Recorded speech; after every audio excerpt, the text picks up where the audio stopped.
Hello, little mathematicians.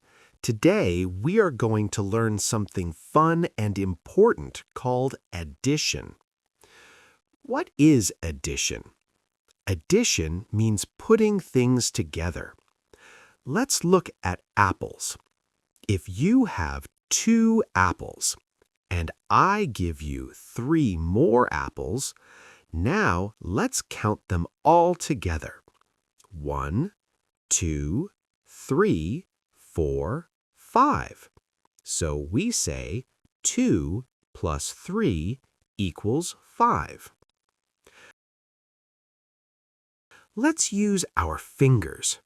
Your fingers are perfect for learning addition. Hold up 1 finger. Now hold up 2 more fingers. Count them all. 1, 2, 3. So 1 plus 2 equals 3. Try another example. You have 1 teddy bear. Then you get 2 more teddy bears. Let's count. 1, 2, 3. So 1 plus 2 equals 3. Your turn. Can you try this? 2 plus 1 equals.